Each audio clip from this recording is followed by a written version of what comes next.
Successful business owner in Manchester who has taken her experience as a New Futures advocate to the highest levels of government.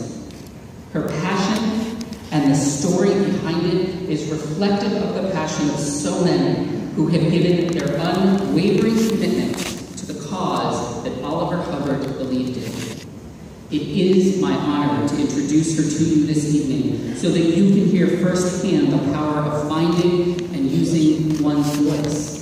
Ladies and gentlemen, my dear friend, Kriss Levins.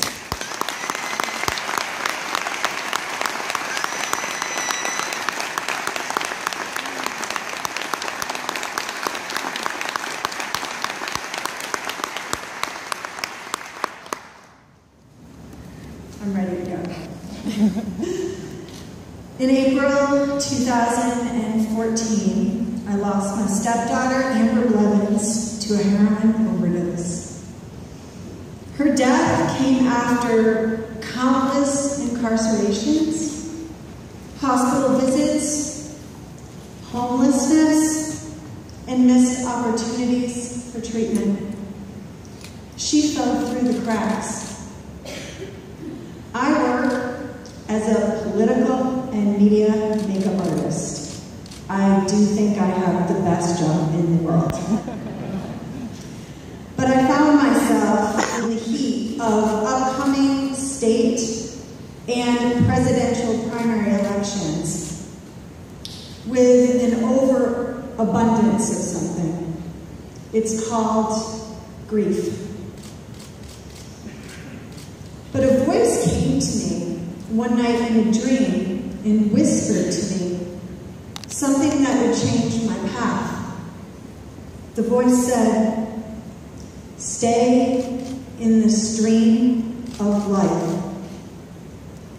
That meant showing up for clients, often weeping as I painted their face and shared Amber's story. Storytelling began a personal healing journey for me, but it didn't end there.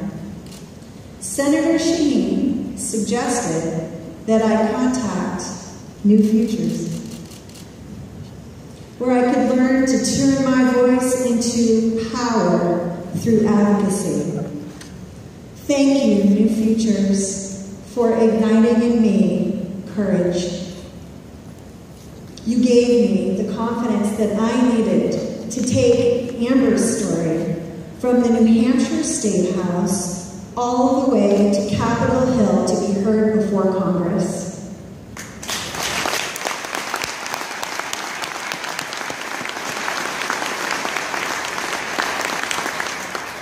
Then my makeup brush became a power tool for advocacy. I started to do makeup on a mission.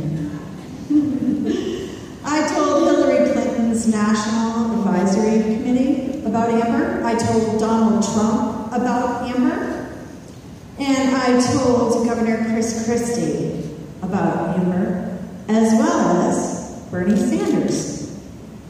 I ended up doing makeup for all the candidates, for all the debates, and I kept talking. And then found myself doing their makeup behind the scenes and then joining them just moments later on a nationally televised panel discussion. I told CNN about Amber's story, the Huffington Post, the New York Times, and National Public Radio. Everybody knows Amber.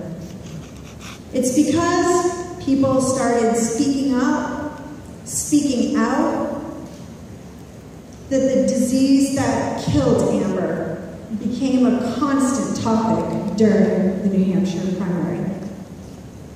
And then one night, I had another dream. I dreamt of a building with cots in it. It looked just like a room, just like this. There were people suffering on those cots, and I knew that it was an emergency shelter, something that you'd set up in a state of emergency, like a disaster. I walked in my dream outside of the building to turn around and see a sign on the outside of the building that said, Amber's Place. And when I awoke, just 5 hours after waking, I was booked for makeup with Hillary Clinton, and I told her about my dream. She touched my arm and looked me deep in the eyes and said to me, Kriss, chase your dreams. 6 months later, Amber's Place opened here in Manchester.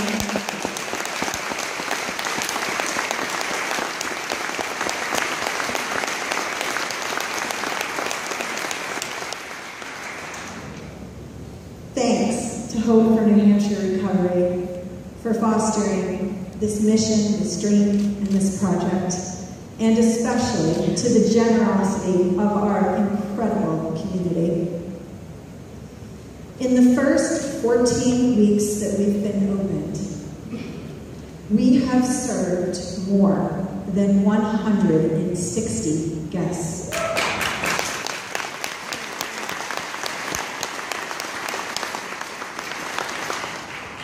They've come to us for shelter and safety, and they want recovery. Most of them having survived numerous overdoses, and they come to us while they're waiting for treatment to open up. When they come through our doors, you can be sure that they are well on their way to a new life in recovery. Their gift of life, the gift that we're all given, has an opportunity to be restored. I was alone in my grief before I knew Futures, and that was a really tough place to be, but not anymore. The very first time I went to the State House to protest budget cuts for substance use disorder, I was surrounded by hundreds of other New Futures advocates with similar stories to mine. I was so not alone anymore. Standing right here, we are the power of many, and we make a profound difference.